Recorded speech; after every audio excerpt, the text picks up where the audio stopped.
Boa noite, meu nome é Marcelo Pacheco, sou advogado.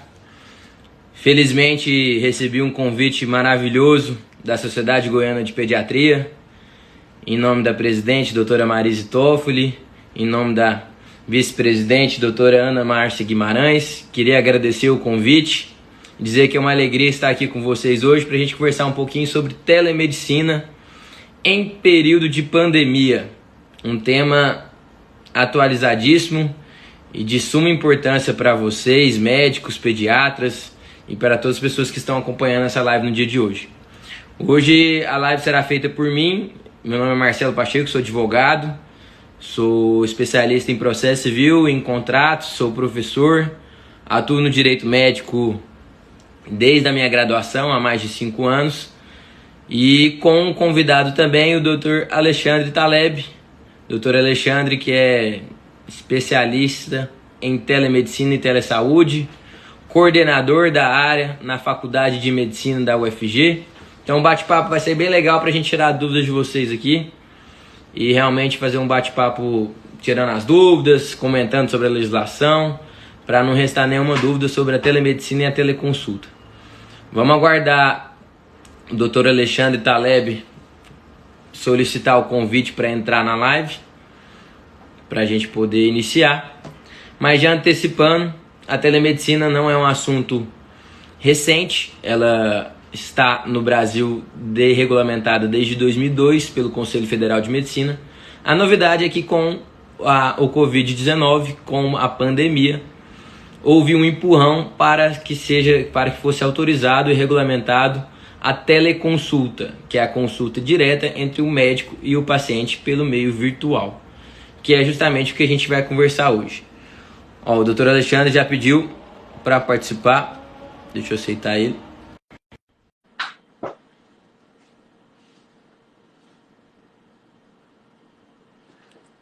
Está conectando. Doutor Alexandre. Como está, Marcelo? Tudo bem? Boa noite a todos. Boa noite, doutor. Tudo bem? Graças a Deus, tudo tranquilo. E aí? Que bom, tudo tranquilo também. Só comecei aqui, doutor, falando realmente do início da telemedicina no Brasil, que realmente a regulamentação iniciou em 2002, com o Conselho Federal de Medicina, mas de forma bem tímida, somente para mais fins educacionais, para fins científicos. E aí agora que teve um empurrão em razão da Covid-19, que teve um empurrão justamente para regulamentar a consulta, a teleconsulta entre médico e paciente, que foi justamente a novidade e que todos os médicos têm interesse, curiosidade em saber, dúvidas sobre o assunto. E é justamente a iniciativa da Sociedade Goiana de Pediatria para a gente trocar um bate-papo aqui e passar pelos principais pontos, sobre os principais pontos do assunto. Para a gente iniciar, doutor, eu queria realmente os primeiros comentários seus sobre a telemedicina, sobre a teleconsulta, o que o senhor está achando. Fica à vontade. Obrigado por participar aqui junto comigo. Eu que agradeço o convite. Obrigado à Sociedade Goiana de Pediatria, obrigado a você, Marcelo, por conduzir todo esse processo. Na verdade, eu sou um apaixonado por telemedicina. Eu comecei a fazer telemedicina em 1999, ainda no século passado. Tem gente que brinca que é para não falar isso, porque entrega a idade que a gente tem. Mas, na verdade, a tecnologia, os avanços tecnológicos, a inovação sempre foram uma grande paixão. E ao longo desses anos todos em que a gente veio estudando telemedicina, eu fiz meu doutorado em telemedicina na USP, junto com o professor Xiaolong Wen, a gente veio realmente acreditando que existe um novo modo de cuidar. Eu sempre digo, não só para os meus pacientes, mas para os médicos com quem a gente tem a oportunidade de conversar, que nós, enquanto profissionais, a gente pode cuidar do paciente clinicamente, a gente pode cuidar do paciente cirurgicamente, e agora a gente pode também cuidar do paciente virtualmente.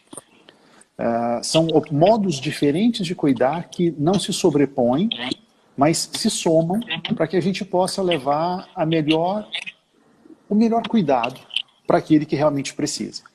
A telemedicina, ela é esse modo de cuidar. Eu não gosto de dizer que a telemedicina é uma ferramenta, porque na verdade ela não é. A telemedicina ela usa várias ferramentas, mas ela é, no seu conjunto, um novo modo de cuidar. Então, quando a gente diz, eu quero fazer telemedicina, tá, mas qual modo de telemedicina você quer fazer? Como você estava adiantando, lá em 2002, A regulamentação do Conselho Federal de Medicina autorizou a teleinterconsulta, ou seja, um médico conversando com outro médico, trocando informações a respeito de um caso específico e sugerindo condutas para que esse outro médico, lá na ponta, que estivesse com o paciente, tomasse a decisão, a conduta, a prescrição e a responsabilidade sobre aquele caso. Agora, por conta da Covid, muitas coisas se aceleraram. Todos devem lembrar, no final do ano passado, no começo do ano passado, em março do ano passado, foi publicada uma resolução, a 2227, do Conselho Federal de Medicina, que foi, infelizmente, muito mal comunicada à sociedade brasileira, e por conta disso gerou muito medo, muita insegurança, e foi revogada logo em seguida. Ela é uma resolução muito boa, ela é uma resolução que tem muitos avanços, mas que tinha realmente muito espaço para melhora. Ainda está sendo discutido ao nível do Conselho Federal de Medicina, mas ainda não está publicado. O fato é que com o coronavírus as coisas se aceleraram, os médicos tiveram a impossibilidade de estarem nos seus consultórios clínicos, os consultórios foram fechados por ordem governamental, os pacientes continuaram precisando ser cuidados e a telemedicina veio como uma alternativa viável. O Conselho Federal de Medicina, então, o que ele fez foi soltar um ofício para o Ministério da Saúde no último dia 19 de março, onde ele liberou outras 3 modalidades de telemedicina: a teleorientação, o telemonitoramento e a teleinterconsulta. A teleinterconsulta já estava liberada desde 2002, onde médico conversa com médico. O telemonitoramento é quando o médico faz o acompanhamento dos sinais clínicos desse paciente à distância. Só para dar um exemplo, aqui na Faculdade de Medicina a gente tem o Núcleo de Telemedicina e Telesaúde, que eu coordeno desde 2007. E o nosso núcleo, em parceria com a Secretaria Municipal de Saúde de Goiânia, está monitorando todos os pacientes com Covid, todos os positivos, todos os notificados e todos os contactantes. Então a gente liga diariamente para mais de 2.000 pacientes, monitorando os sinais vitais, monitorando as condições clínicas desses pacientes. Então é um telemonitoramento. Ele é feito por uma equipe multidisciplinar e quando qualquer um desses profissionais, enfermeiros, odontólogos, nutricionistas, fonoaudiólogos, psicólogos, identificam algum sinal de alerta dentre aqueles que foram elencados, esse paciente é encaminhado para um telemonitoramento referenciado com o médico. Então o médico entra, discute com esse paciente, faz uma teleorientação, não é uma teleconsulta. Então a teleorientação é quando o médico conversa diretamente com o paciente para poder passar para ele orientações gerais a respeito de uma doença e orientá-lo à conduta a tomar. Não, você fica em casa, qualquer coisa que piorar se avisa. Não, o seu caso é um caso que precisa ser visto, vai para um pronto-socorro mais perto da sua casa é esse aqui. Ou então, no nosso caso, quando identificamos um paciente que precisa ser encaminhado para uma unidade de saúde, a gente já diz para qual unidade que ele vai, avisa a unidade de saúde, essa unidade de saúde já fica esperando esse cara para fazer um fast track. Então esse cara passa ele não fica na recepção com risco de contaminar outras pessoas, ele vai direto para um isolamento onde ele é atendido e, se necessário, internado. Então, a teleorientação, o telemonitoramento e a teleinterconsulta foram liberadas pelo CFM no dia 19 de março. Aí, no dia 20 de março, o Ministério da Saúde solta uma portaria, a 467, onde ele libera também a teleconsulta. E aí, ela está liberada de uma forma bastante ampla nesse momento. Logo depois ela foi referendada por uma lei do Senado, uma lei do Congresso Nacional, primeiro aprovada na Câmara, depois referendada pelo Senado e sancionada pelo presidente da República há menos de 2 semanas. E agora a gente tem uma lei que, durante o período da pandemia, do que eles chamam de estado de exceção, a gente pode fazer a teleconsulta. É consenso geral entre todos os acadêmicos, entre todos os estudiosos da área da telemedicina, de que isso veio para ficar e que é muito difícil o Conselho Federal de Medicina retroceder e impedir a continuidade das teleconsultas depois desse período.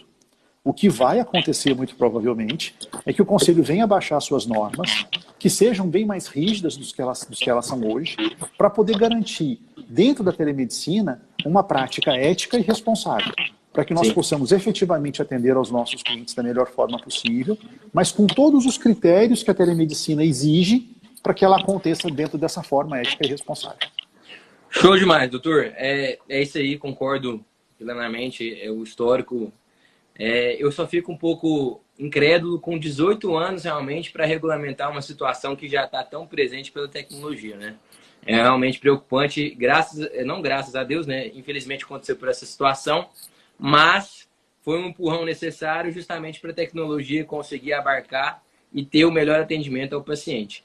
Hoje de manhã eu estava assistindo uma outra live sobre o assunto, justamente com seu colega, o Xiao Lungeng, O e ele pessoal da estava OAB de dizendo São Paulo. exatamente o conceito de medicina. Achei sensacional. Saber o melhor caminho. Então a teleconsulta e a telemedicina não vai impedir o médico de maneira nenhuma encontrar a melhor solução para aquele paciente.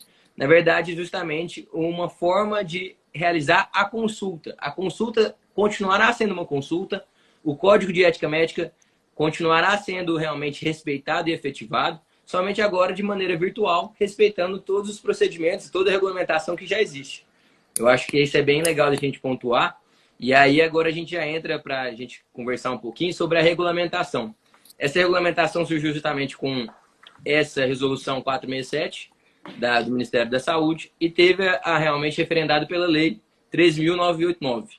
A lei, ela é menos específica e até menos detalhada do que a regulamentação, do que a resolução do Ministério da Saúde. E, juridicamente, eu concordo com a maioria da opinião dos juristas, que a portaria permanece em vigência em toda a sua, realmente, toda a sua regulamentação, justamente porque realmente a lei só trouxe a confirmação dela. E aí eu queria até conversar depois com você sobre os vetos, que os vetos, na verdade, somente confirmaram realmente em relação à assinatura com assinatura eletrônica e não assinatura digitalizada, que há diferença, porque muitos meios de comunicação informaram não é aceito receita virtual, receita médica digital.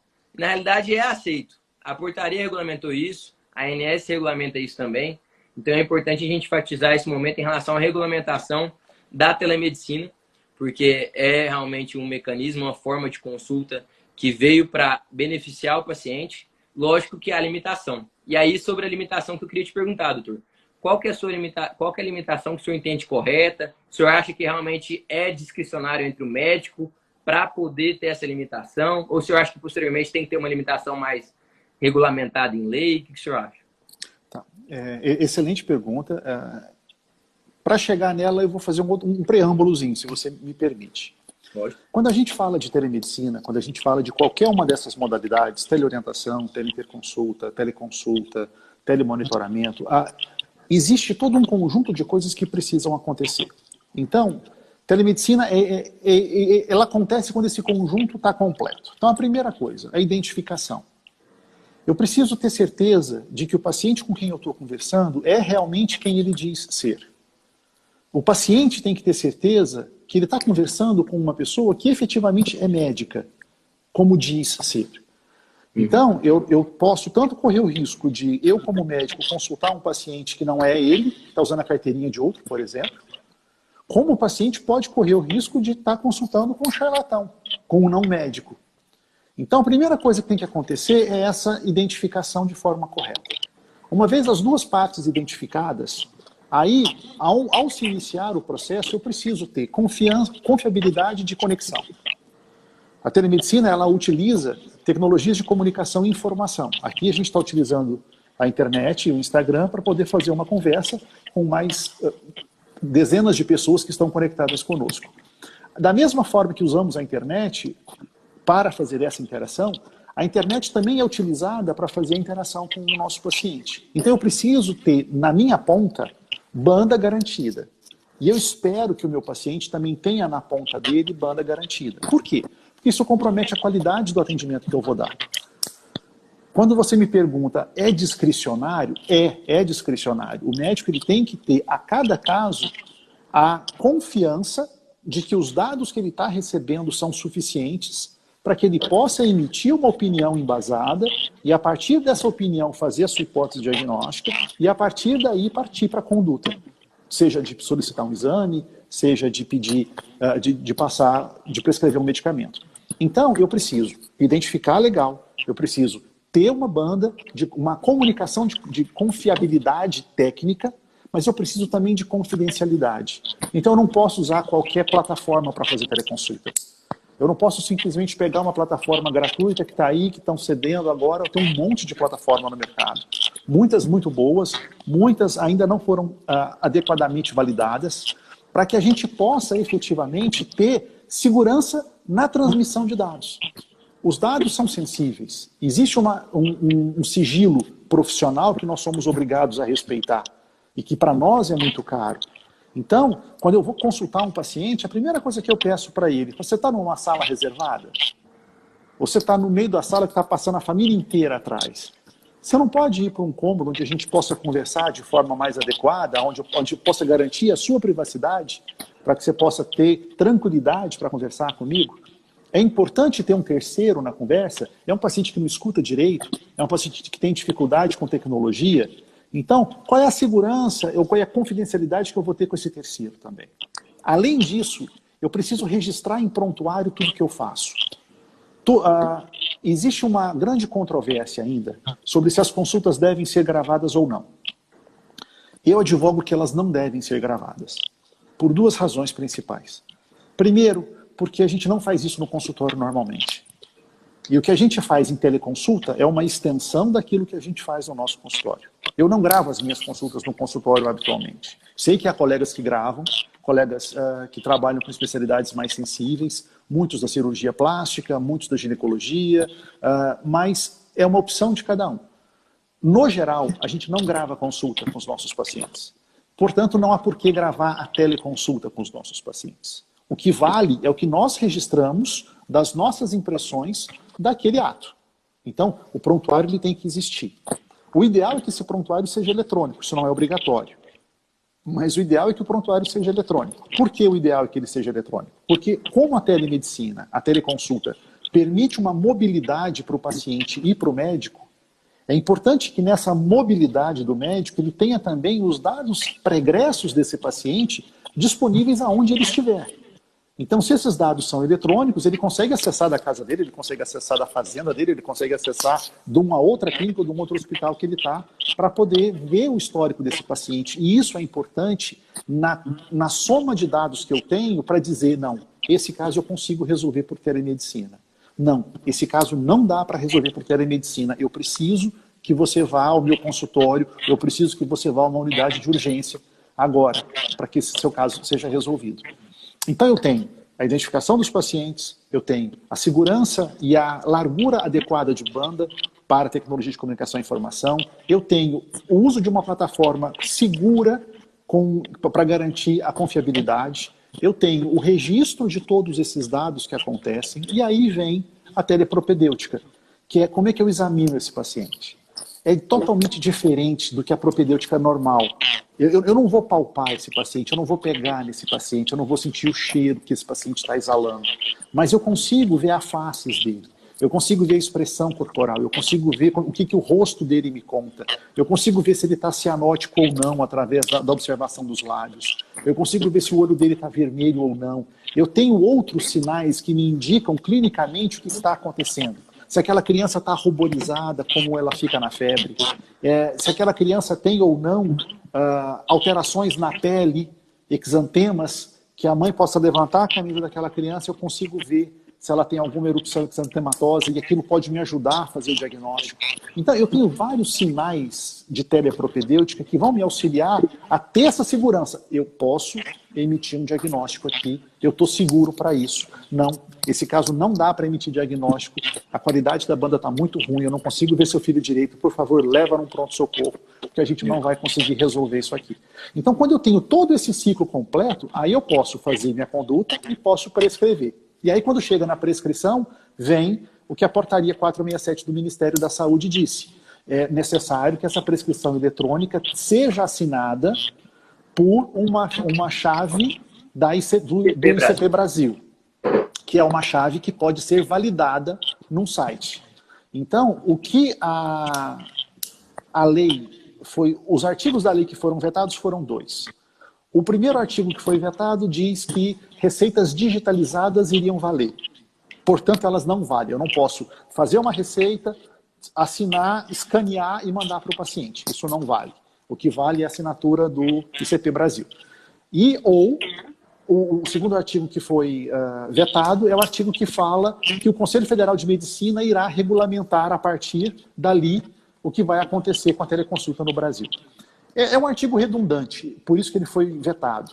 Na verdade, ao vetar o artigo que diz que o Conselho Federal de Medicina é quem vai dizer as normas dali para frente, ele não vetou nada, porque a lei que cria o Conselho Federal de Medicina e que determina que o Conselho Federal de Medicina é responsável por regulamentar a profissão médica no Brasil, ela não foi revogada, ela continua valendo. Então vale... Isso é mais polêmico. Vale, não, mas o entendimento e a justificativa do governo para vetar isso é que continua a regra que sempre foi. Quem regulamenta a profissão médica é o Conselho Federal de Medicina. O que a lei está dizendo é, nesse momento está liberado. Acabou esse momento, ela não está liberada mais. Ela estará se houver uma regulamentação. E essa regulamentação, por lei, pertence ao Conselho Federal de Medicina. Nos parece um desprestígio para o Conselho Federal de Medicina isso ter sido retirado, mas não muda o poder que ele tem para regulamentar a matéria. Com certeza não. Voltando no começo que você falou em relação aos requisitos, acho interessante a gente fortalecer isso mais um pouquinho nessa conversa, em relação à segurança, em relação realmente a todos esses parâmetros para fazer a teleconsulta, o atendimento virtual entre médico e paciente. Acho interessante a gente ressaltar que a lei dispõe, e a lei e até a própria portaria dispõe exatamente isso, que qualquer profissão médica, qualquer atividade médica, independente da área, pode exercer a telemedicina, a teleconsulta, realmente, e a própria lei diz isso também, justamente trazendo a limitação em razão do atendimento que existe com a consulta virtual. Então, a própria lei diz que todas as atividades médicas podem fazer a teleconsulta, justamente trazendo a observação da segurança, realmente, do meio de comunicação, respeitando justamente a privacidade entre paciente e médico, que está disponibilizada na portaria também, dizendo que no próprio prontuário é necessário mostrar qual é a forma de comunicação, qual é o meio da comunicação, o atendimento virtual que está sendo realizado. Então, você vai ter que colocar qual que é a plataforma que está sendo utilizada, vai ter que colocar o horário, realmente o CRM, talvez o RQE em relação à sua especialidade. Então, traz uma série de requisitos justamente para validar e fortalecer juridicamente essa consulta virtual. Então, o primeiro ponto que eu acho legal a gente ressaltar aqui, doutor, que pode, então, teleconsulta para todas as áreas médicas. Segundo ponto, em relação à limitação. A limitação é justamente existente pelo meio virtual e o médico deve ter realmente o discernimento, realmente a noção justamente pelo saber o melhor caminho, que é o conceito de medicina, saber o melhor caminho, verificar ou não a possibilidade de realizar aquele atendimento médico. Nada impede que ele inicie um atendimento de forma virtual e veja a necessidade de prosseguir aquele tratamento ou aquela consulta de forma presencial. Outro ponto interessante que eu acho que vem a complementar o que o senhor disse, doutor, é em relação à segurança da comunicação prévia com o paciente. Que os médicos, no momento que vão realizar a consulta virtual, já tem que estar pré-definido todos os assuntos em relação à consulta. O que eu quero dizer definido todos os pré-assuntos? O paciente tem que saber que realmente há uma contraprestação, o valor dessa contraprestação, que é válida a contraprestação, lógico. A própria lei dispõe que o médico pode cobrar pela consulta virtual. Tem que estar expresso isso, já tem que estar consentido. O paciente tem que ter o consentimento da limitação da consulta virtual. Então, é importantíssimo a resolução e a lei dispõe isso de forma até um pouco entre linhas, que é necessário um termo de consentimento entre paciente e médico, justamente para o paciente demonstrar que ele sabe da limitação da teleconsulta, ele sabe dos riscos realmente em relação a essa consulta, talvez da necessidade de ser encaminhado a um atendimento ambulatorial, a um atendimento médico. Talvez, dependendo da distância, ele não consegue aquele tratamento com aquele médico que ele está fazendo de forma virtual. Então, realmente, o termo de consentimento, puxando para o meu lado um pouquinho, doutor, em relação à área jurídica, em relação à segurança jurídica, é importantíssimo que os médicos façam esse termo de consentimento, justamente para estar bem pactuado. É crucial, é crucial. O termo de consentimento, ele não exime o médico de nenhuma responsabilidade, mas ele, pelo menos, ele define que há boa-fé, em que tudo seja explicado previamente para que o paciente saiba. Então, tem que ter no termo de consentimento que a consulta ela tem limitações, tem que ter no termo de consentimento que o valor acordado é esse, o que vai ser feito pelo convênio, o que não vai ser feito pelo convênio, tem que ter no termo de consentimento que esse paciente ele pode continuar procurando um atendimento mesmo depois da teleconsulta, tem que estar no termo de consentimento que, se caso a tecnologia não funcionar, a ligação cair ou alguma coisa cair, esse paciente ele ainda tem que procurar um atendimento. Não é porque a linha caiu ou a internet acabou, ou o crédito dele acabou, que a coisa está resolvida. Então, tudo isso garante uma proteção jurídica ao médico, garante um esclarecimento prévio ao paciente e torna a consulta muito mais objetiva. A gente está aqui agora para consultar. Todos os assuntos a gente foi conversado antes. Então agora, por favor, me diga em que eu posso te ajudar. O que está acontecendo, o que te aflige. Então isso é fundamental. O termo de consentimento livre e esclarecido é fundamental. E eu acho que você pode discorrer um pouco também sobre todas as implicações disso, porque a LGPD vem aí. Ela foi postergada um pouquinho, mas ela existe e ela está aí. Então, a gente tem que ter uma proteção muito grande com relação aos dados dos nossos pacientes. Isso é crucial. Em relação à proteção de dados, em relação à teleconsulta, é um assunto que preocupa e é necessário uma atenção dos médicos também em relação a onde guarda talvez aquela foto que foi disponibilizada naquele atendimento virtual, onde que guarda em relação ao prontuário médico. A plataforma é importantíssima. Tem plataformas que não trazem segurança, é necessária uma segurança mínima para fazer esse atendimento virtual. Justamente por quê? Porque, vou dar um exemplo, o WhatsApp poderia fazer? Não, não pode. Por que não pode? Porque você pode apagar a mensagem, você pode encaminhar a mensagem, traz um risco realmente em relação a como é feita a teleconsulta, não traz realmente uma segurança em relação à entrega de documentação, entrega da receita médica de forma assinatura virtual, assinatura eletrônica com ICP. Então, tem realmente que procurar a plataforma com segurança. Logicamente, existem plataformas e plataformas. Eu costumo brincar com os colegas que me perguntam que plataformas usar, e existem várias boas. Eu costumo brincar com os colegas que no mundo virtual é igual no mundo real. O lugar que você encontra com seus amigos, o lugar que você encontra com sua família, o lugar onde você brinca, ele não é o lugar onde você vai fazer consulta.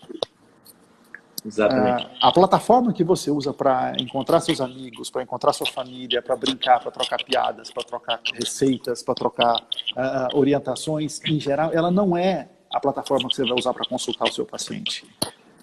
São coisas distintas, apesar das duas usarem, às vezes, o mesmo aparelho, seja o celular, seja o note, seja o tablet, seja o mesmo caminho, no caso, a internet. Mas existem normas de segurança que precisam ser respeitadas. Ótimo. Então, quando a gente fala de telemedicina ética e responsável, é isso que a gente quer dizer. E isso cai nos ombros do médico, que não foi treinado para isso, que não foi ensinado a escolher tecnologia, que não foi ensinado a fazer telepropedêutica. E, de repente, isso cai no nosso colo. Como caiu no colo de milhares de professores que sempre foram contra a EAD, educação à distância, e de repente eles não têm outra opção, eles são obrigados, eles caem numa sala virtual e eles têm que dar aula para os meninos. Pronto. Então, eu vi uma entrevista recente do professor Leandro Carnal na CNN, onde ele fala que uma das coisas que historicamente as epidemias sempre fizeram foi acelerar processos que já vinham em curso na sociedade. Então, as grandes epidemias, elas sempre aceleraram alguns processos.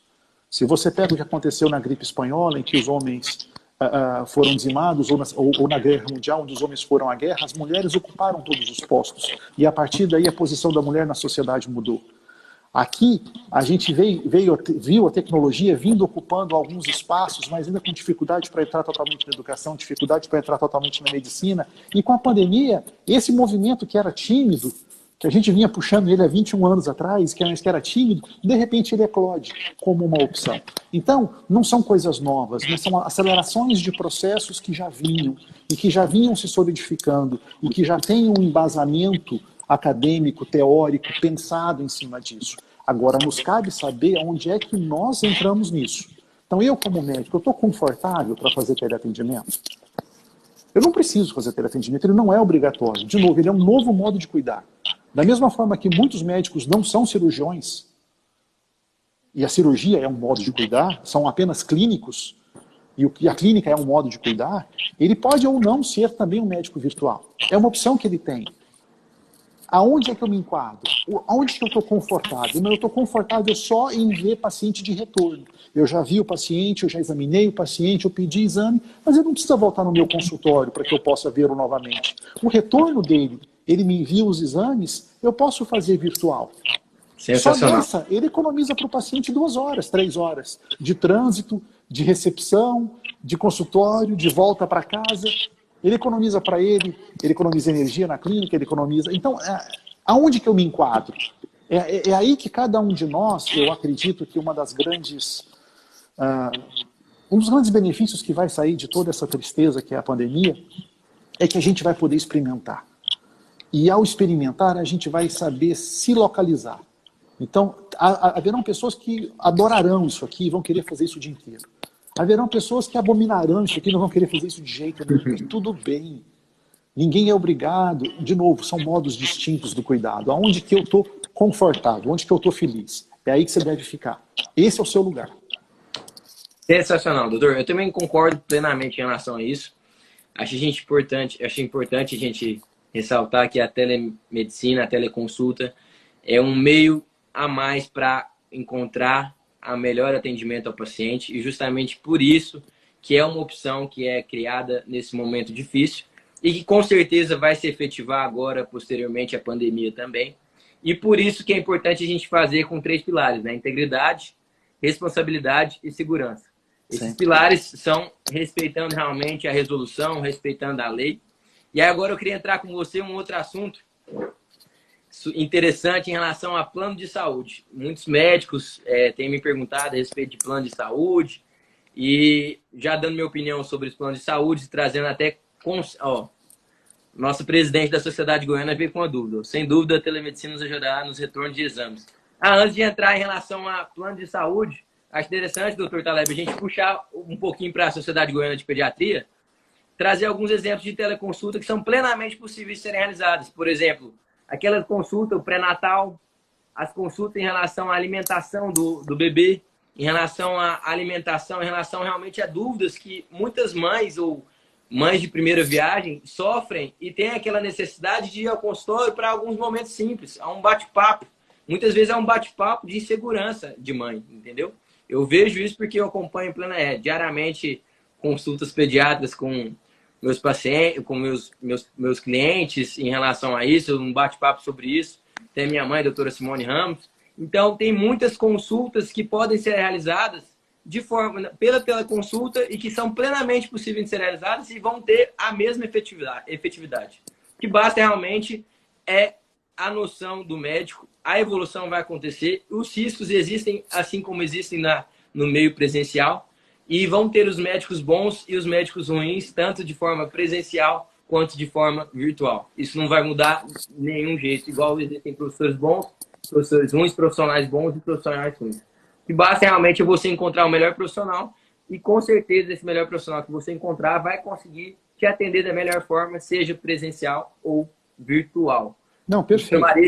Uma das coisas que a gente sempre coloca e que a gente colocou para o Conselho Federal de Medicina enquanto indivíduo, enquanto sociedade, Conselho Brasileiro de Oftalmologia e enquanto Conselho Regional de Medicina do Estado de Goiás, essas 3 instâncias enviaram para o CFM a mesma recomendação, que todas as modalidades de telemedicina pudessem ser descritas pelas suas sociedades de especialidade nos seus limites.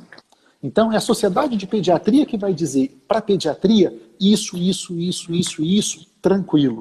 Isso, melhor não fazer por telemedicina. Isso aqui, com certa limitação.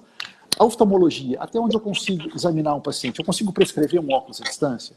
Eu consigo examinar um fundo de olho à distância? Eu consigo medir a pressão do olho do paciente à distância? Então, qual que é o limite na oftalmologia para a teleconsulta? As consultas são diferentes em cada especialidade. Então, essas definições, elas são importantes, até para que cada um de nós possa também, dentro dessas limitações, achar a nossa zona de conforto. Então, isso é absolutamente pertinente e absolutamente real. Sensacional, doutor.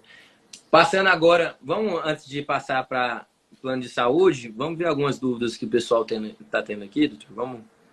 Vamos fazer algumas aqui, vamos ver. Doutora Simone, consulta pediátrica no pré-natal, orientação alimentar, avaliação da dinâmica familiar nos transtornos da alimentação. Aí vem Tem muitas intervenções em que você realmente não vai examinar o paciente. Em que você está fazendo muito mais um aconselhamento. E esse aconselhamento ele pode tranquilamente, ele é uma consulta, ele merece ser remunerado. E se você tiver numa plataforma adequada, você pode fazer isso de forma virtual, sem problema nenhum. Simone está super correta. Sensacional. Doutora Ercília, se eu já tiver um prontuário eletrônico e assinatura digital, eu poderia usar o WhatsApp apenas para ser chamada de vídeo, devido à facilidade, acessibilidade para o paciente? Nesse quesito seria seguro? Vai lá, doutor. Você primeiro, depois eu vou. Infelizmente não, Ercília. Existem plataformas de vídeo. Deixa eu puxar a sardinha para o meu lado um pouquinho. Nós temos uma plataforma, chama Virtual Doctor, que faz com que você tenha essa conectividade com o seu paciente de forma segura, sem que você precise migrar nada. Você não vai ter que fazer um outro formulário, um outro prontuário eletrônico. Você vai usar tudo que você tem, a sua estrutura total. Você vai assinar a receita no seu prontuário eletrônico, com a sua assinatura eletrônica, mas você vai ter uma plataforma de vídeo segura para você fazer essa conversa com o seu paciente. O WhatsApp não é seguro. Tá? O ideal é que você tenha uma plataforma que não te permita gravar. Então, muita gente pergunta de plataformas.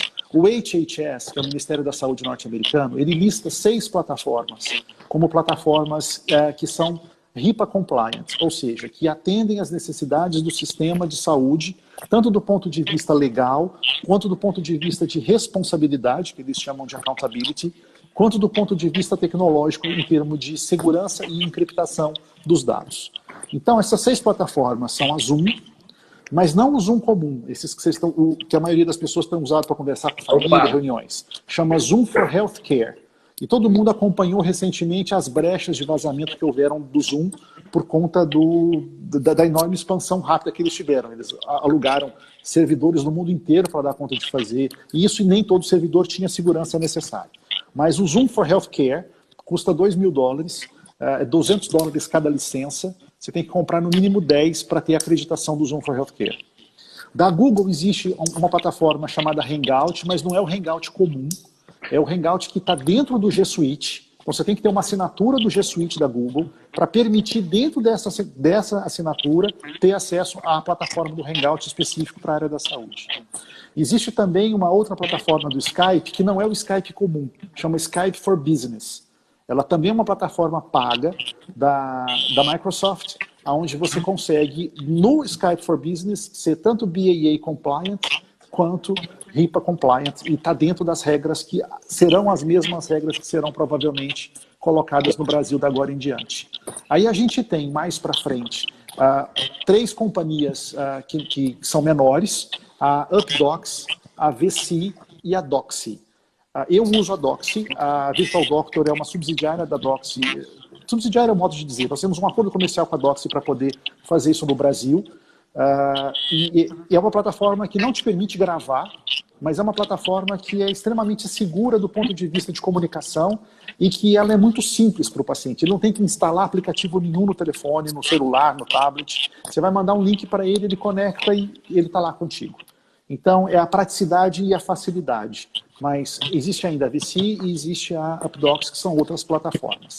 Dessas 6, todas elas você está dentro daquilo que o Ministério da Saúde norte-americano recomenda. Ou seja, você está num nível de segurança muito mais avançado. Evite plataformas que são vídeo simples. Evita FaceTime, evita WhatsApp, nem pensar. O WhatsApp, ele realmente seria a pior hipótese para você usar. Porque você se expõe. Né? O WhatsApp não, a pessoa se expõe. Tá? O WhatsApp ele pode estar em 2, 3, 4 computadores simultâneos. Então, assim, não recomendo. Show, doutor. Vamos agora para a pergunta, doutora Simone Ramos. Teríamos, então, que nos organizar e ter um protocolo de cada especialidade? Agora, do ponto de vista jurídico, seria interessantíssimo justamente para esse momento pós-pandemia. É o ideal. E provavelmente as sociedades todas farão isso. A gente já assessorou várias delas. A Sociedade Brasileira de Cirurgia Vascular tem um protocolo já pronto. Eu não sei se ele já foi editado, mas eu tive a oportunidade de ver esse documento há umas 3 semanas atrás. O Conselho Brasileiro de Oftalmologia tem uma comissão que eu coordeno, que chama TTI, Telemedicina, Tecnologia e Inovação, que também está escrevendo quais são os limites da telemedicina para a oftalmologia. A Sociedade Brasileira de Cardiologia tem isso, a radiologia já tem isso muito bem definido, a patologia já tem isso muito bem definido, a dermato também tem isso definido para muitas avaliações de lesão de pele à distância. Então, para mim, é um caminho sem volta. Cada especialidade vai definir os seus limites, e esses limites eles vão estar sendo sempre constantemente testados. Ninguém melhor do que os pediatras para entender o que é testar limites diariamente. Show, doutor.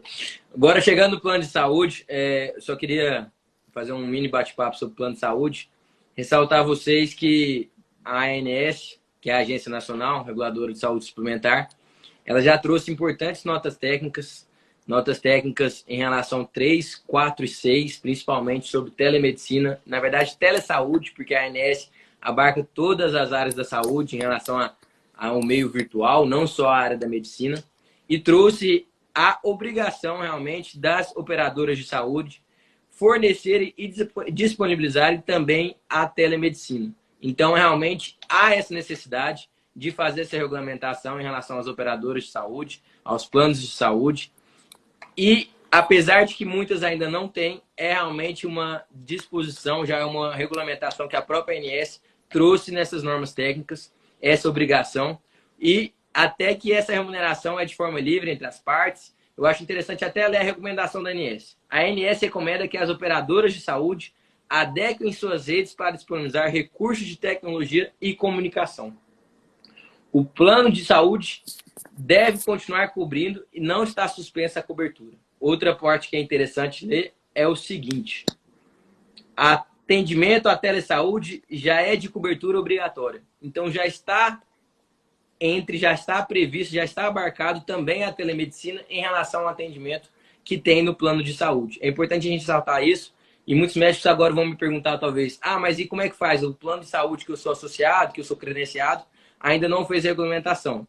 Então é realmente a necessidade do plano de saúde. Eu só queria ressaltar que é possível sim, que a própria ANS já autorizou, já tem previsão.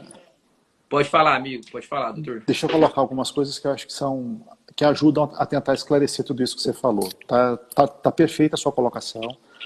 O que acontece? A ANS já soltou o código para teleconsulta, para que possa ser cobrado. É o mesmo código de consulta, o que muda é o atributo. Depois do código tem um atributo de faturamento. O que muda Na norma técnica falei isso. Isso, o que muda é só o atributo, mas o código é o mesmo código de consulta. O que os planos de saúde estão debatendo nesse momento? Nenhum deles está debatendo autorizar ou não autorizar a teleconsulta. O que eles estão debatendo é como é que eu sei que houve a teleconsulta. Então, a maioria dos planos de saúde está disponibilizando plataforma própria. Então, se você pega em São Paulo a Omint, as consultas pela Omint começaram pela pediatria e só acontecem dentro da plataforma da Omint. Se o paciente quiser consultar fora da plataforma da Omint, ele vai acertar com o médico à parte, mas dentro da plataforma da Omint está incluído no plano de saúde. A Amil lançou a sua plataforma de telemedicina recentemente também. A Sul América lançou a sua plataforma de telemedicina. Aqui em Goiânia, a Unimed Goiânia está utilizando a nossa plataforma de telemedicina para poder promover consultas na área de pediatria, de infectologia, de pneumologia e de clínica geral. A Unimed fez uma consulta para os médicos para ver quem teria interesse em fazer atendimento médico à distância, e eles estão debatendo internamente como é que vai ser a oferta desse serviço da Unimed de agora em diante. Mas a Unimed já está ofertando isso através de plantões aqui em Goiânia. Então, a Unimed, o IPASGO ou qualquer outro plano de saúde, eles não podem simplesmente pagar por uma orientação de WhatsApp. Isso não vai ser válido. Mas eu orientei o paciente por WhatsApp e eu quero cobrar por isso. Não vai poder cobrar por isso. As regras são definidas como de uma consulta. Você precisa passar a carteira do paciente, isso tem que ser autorizado pelo plano, você tem que ter aquilo registrado para que tudo isso fique efetivamente documentado. Mas o fato é que existe já uma regulamentação da Agência Nacional de Saúde para todas as operadoras, dizendo que a teleconsulta é sim algo possível, algo já regulamentado e que já faz parte dos planos. Mas, de novo, cabe ao médico decidir se ele quer atender pelo plano ou não. Todos nós temos a nossa autonomia para decidir quais são os serviços que cada um de nós vai oferecer a cada um dos pagadores.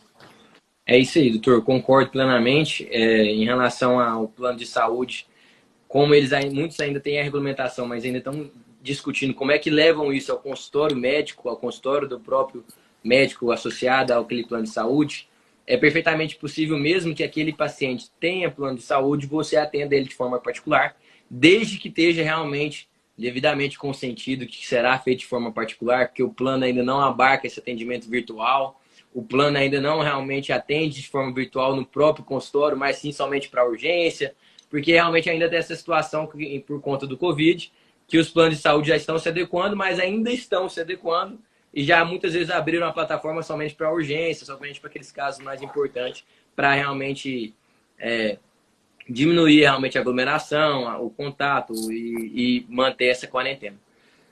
Doutor, foi ótimo, muito obrigado pela presença. Suas considerações finais. Tem uma última pergunta também da doutora Solange. Essas plataformas podem ser usadas em celular ou só em lugar fixo? Não. As boas plataformas podem ser utilizadas de qualquer lugar. Do celular, do tablet, do notebook, do desktop, de qualquer lugar que você tiver conexão à internet, essa plataforma tem que ser capaz de te conectar, assim como o seu paciente. Ele vai poder conectar do local em que ele estiver. As boas plataformas todas são multiplataforma. Ótimo. Pessoal, alguma dúvida a mais? Doutor, as últimas considerações sobre a telemedicina, a teleconsulta para o senhor em relação aos parâmetros futuros pós-pandemia, principalmente.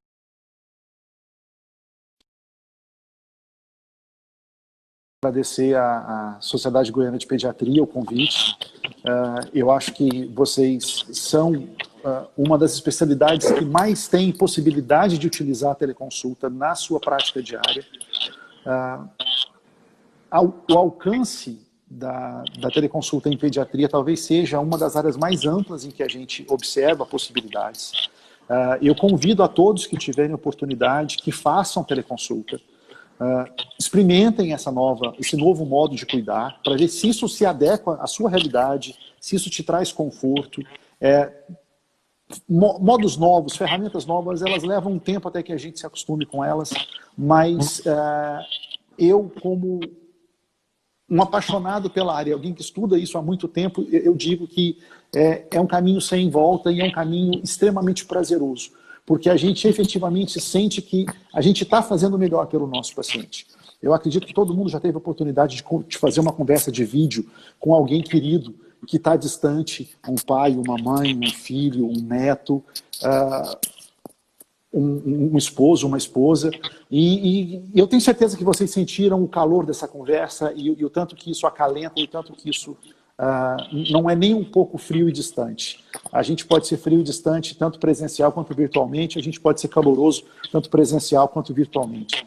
Então, a telemedicina ela é uma realidade que hoje se impõe, mas que não é obrigatória. Ela tem excelentes aplicações, mas ela não é panaceia, ela não resolve tudo, ela não está aí para todas as situações, mas nas situações em que ela se presta, ela é absolutamente crucial.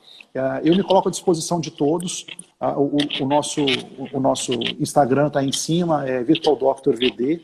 Então, quem tiver uma dúvida, quem quiser perguntar alguma coisa depois, manda um direct, a gente vai ter todo o prazer em tentar responder a todos.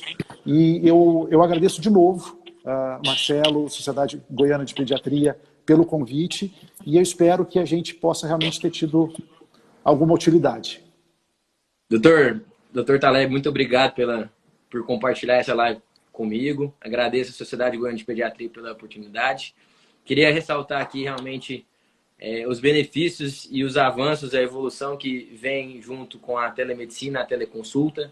Lógico, registrando principalmente a proteção jurídica, a segurança jurídica dessa realização, tentando realmente ser sempre acompanhado por um profissional, ainda que só no início, para verificar o termo de consentimento, para verificar se o seu prontuário está totalmente correto no meio jurídico, para verificar se a sua receita tem todos os requisitos da resolução, que é importantíssimo a gente fazer uma leitura bem atenta, que tem os requisitos de data, horário, nome do médico, o CRM, a plataforma que está sendo utilizada. Então, é importante a gente preocupar e prestar atenção nessas obrigações, nesses requisitos, mas realmente utilizar essa plataforma porque é benéfica. Lógico que é escolha do médico, mas se for utilizar, utilize com responsabilidade e com certeza todos os pacientes e vocês vão sentir realmente o prazer de ter esse contato que é ainda distante, mas um contato próximo, justamente porque vão fazer o mister de vocês, né? Esse mister tão honrado e que todos valorizam tanto, que é cuidar da saúde da população, cuidar da saúde de cada um, e principalmente aqui para a Sociedade Goiana de Pediatria, cuidar da saúde desses meninos, dessas crianças do nosso futuro. E eu queria agradecer e queria registrar aqui também que qualquer dúvida que vocês tiverem, e para quem não acompanhou a live, que a live vai ficar salva, pode mandar as dúvidas aqui para o direct da Sociedade Goiana de Pediatria, pode mandar as dúvidas para o Dr. Taleb. Para mim, meu Instagram é mpbritojr. Sou advogado, estou à disposição de vocês também. Doutor, muito obrigado. Vamos encerrar por aqui. Obrigado, pessoal, pela presença e um grande abraço. Doutor, obrigado. Obrigado a todos, um grande abraço. Boa noite, bom final de semana. Tchau, tchau. Tchau, tchau.